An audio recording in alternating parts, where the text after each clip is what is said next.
This is Katie. And this is Derrick. Welcome to the break room.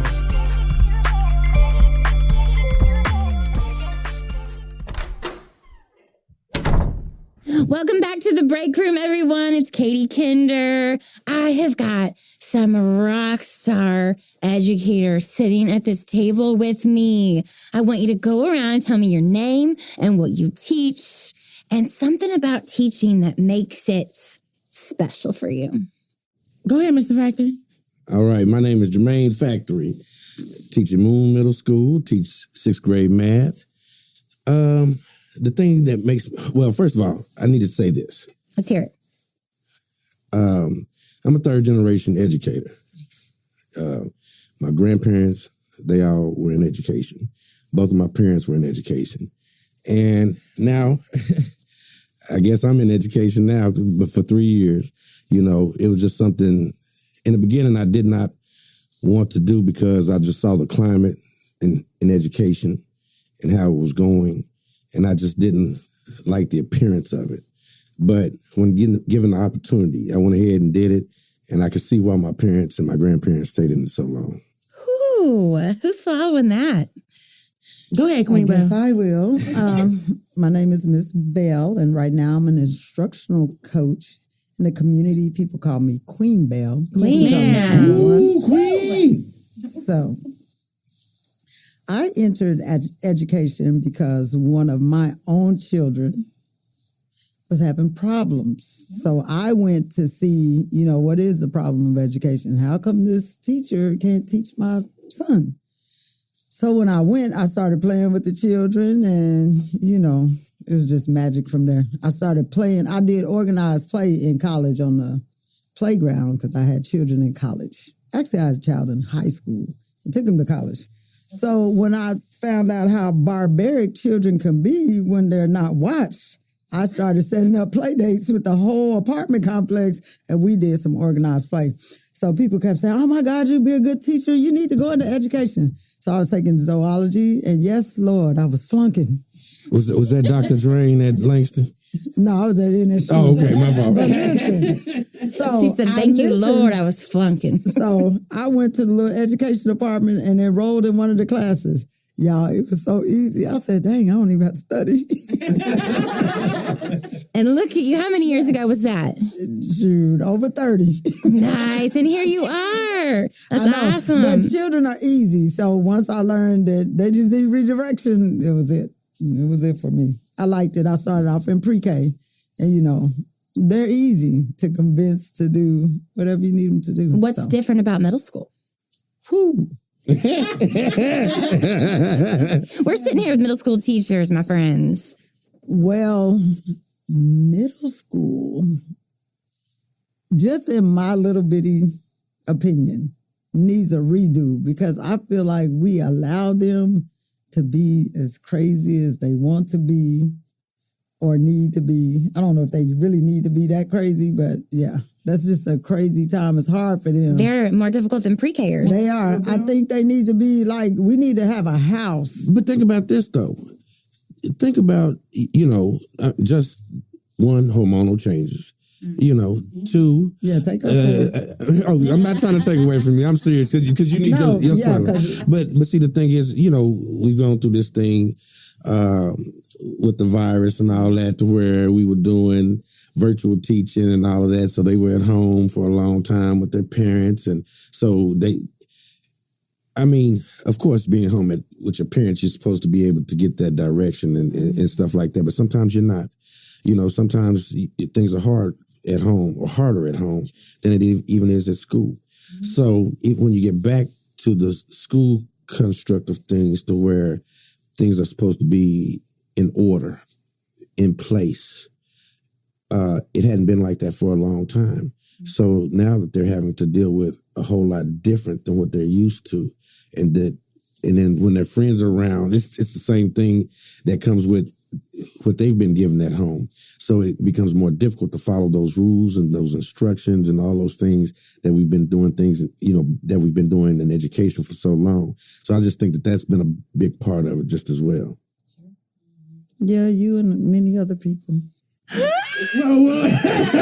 don't know how to take that, Belle. Tell us your name and what you teach. I'm Master James. I teach 5th grade science this year. It's hard for me to follow them too. I got into education because I suffered with, I was a kid that was on an IV, and I pushed myself to get 2 bachelor's degrees, 2 minors, all of that, because that's what I wanted. So my goal was to just go back and give the kids, hopefully help the kids gain the life skills that they need so that they can push through. Like you did. Keep going. Yeah. So that's why I became a teacher. That's my why. Okay, I love it. Well, I want to go back to Mr. Factory because we're not done here. So you said our kids, they were in the pandemic and they are having issues with, being basically normal people, right? Because they were at the house and maybe they were feeding younger siblings and maybe their parents were there, maybe they weren't, maybe they're sometimes they had to be in control of the house. Right. So what is our solution? What do you think the solution is? Oh my God, now you're going to ask me for a solution. I don't know if I can really give you a solution. What does Mr. Factory think the solution is? Well, Mr. Factory thinks that, first of all, as a school, as a district, as a board, we need to get along and understand, what the issues of the children are today. And we also not just understand what their issues are, but be able to combat some of the issues that they have. Because that's the only way that you can make kids feel better is when they get up and come to school. They're there throughout the day. And if there's some kind of issues that they are protected, because they are confounded with problems just like adults these days. Mm-hmm. And unless we can start to help with some of those things and the mental health issues that goes along with what's going on in school, it's going to be difficult to be able to handle a child and their issues, just like it's difficult to deal with an adult with their issues.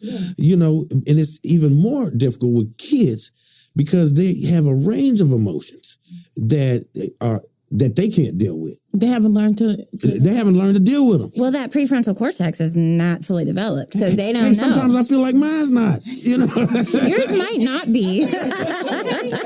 Let's say that. Miss James, okay. Queen Bell. Yes, Tell ma'am. us the instructional coach view. What is different as an instructional coach, as a teacher? Like what view do you have that you can tell the world?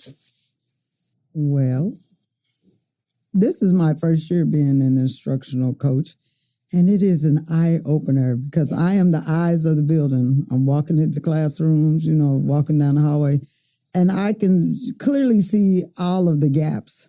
I think that this new movement after COVID is getting too much, I don't know what good word I can use. It's being weaponized. Do you feel like it's an excuse? It's an excuse. It definitely is an excuse because children stay home in the summer, so they just had to stay home for a few summers back to back to back to back.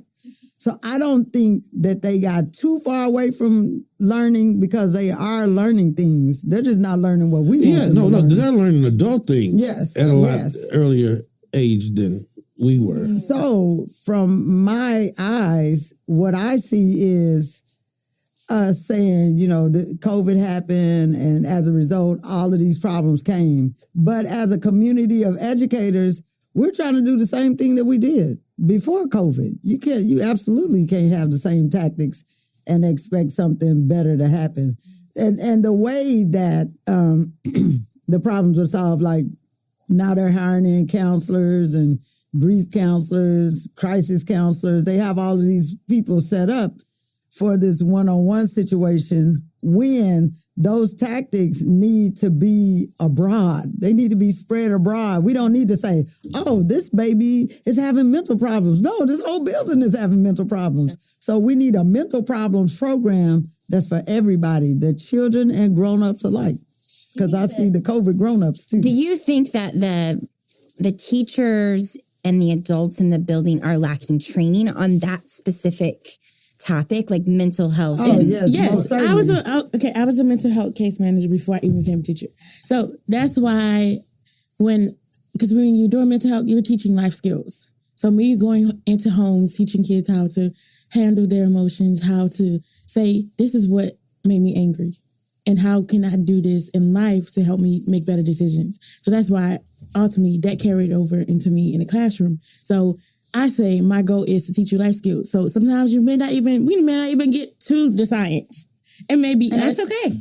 Talking about what can I do to help you become a better person? Because after school is over, you still have to go out in the world. Sure. And this world is not nice. Right.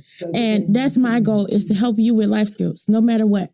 Because, hey, you may not even want to do nothing in science. You may not even care about this. But as long as I can get you the basics and you know how to handle yourself and advocate for yourself, that's what's important for me. That's a That success. is very Right. Okay. I agree. Okay. Let's do this. We'll end with this. Give me a success from this year. Give me a story, an anecdote, something that happened this year that you're like, okay, I'm in the right field. Well, I'm gonna start off with the first time I felt like I had a success. I mean, and Queen Bell was there when this was occurring as a first year teacher. I remember that, I was teaching, like I said, I teach math. And I just felt like that my kids could not get the concepts of it. And it was a few weeks into it. And then it was like an aha moment. But it was like one of those. And the kids started understanding. I mean, I probably felt more proud than the kids did. Because I remember going to Queen Bell and like, hey, Bell, these kids got it now, And I mean, I just got just as excited as they did because I felt like I was understanding the job just as much as they were understanding how much to learn this particular subject. That's special. Yeah, it is. It really is. And I think that's why most educators stay in the job that they do. But then things, become more difficult as far as, a way of living, because you're not getting paid enough, having to deal with the issues of kids at the school as well as your own problems and things like that, because it's like hard to live a life sometimes when it feels like your life is just there at the job, but it's rewarding and feeling the comfort from seeing a kid learn and have their own success. Love that. Yeah, that's true. Well, I've had many successes. Many, man. I'm trying to think of a good one. I've always been successful because I pushed myself outside of that box. So, but for today, I'm actually going to recognize other people's successes. Today was beautiful. We had a 8th grade graduation and they gave them a dance.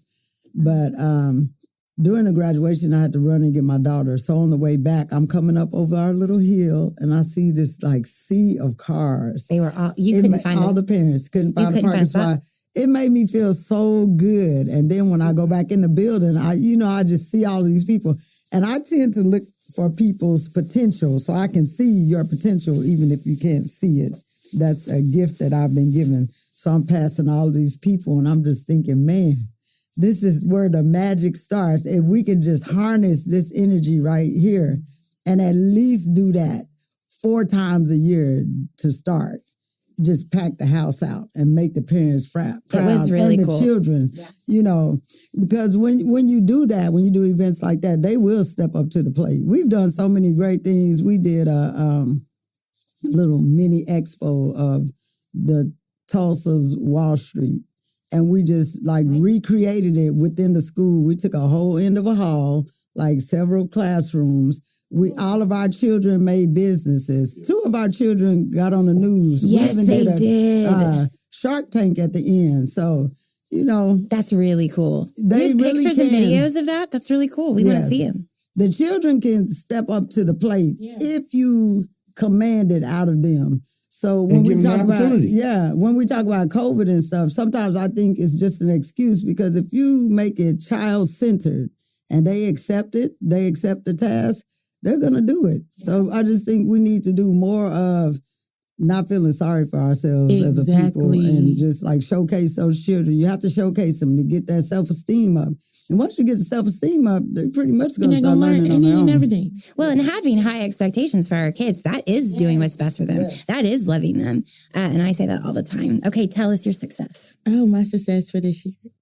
I'm gonna say the first year, because I taught 8th grade before, so I had to keep my kids, kind of at a bay because boundaries. Yeah. But this year, I will say I have definitely been like a counselor in my class. All my kids have come to me like for anything, and I'm glad that I made it more open for my kids to feel comfortable to come to me and talk to me about any and everything. Because she's with them babies now. She got those Yes, fifth I got my graders. 5th grade babies. Yes. The babies. Yes. So they're very needy, but I love it because I know that they can come to me with anything and I'm able to be there to help for them. So I think my success is having my kids coming to me and I can help them with whatever they need.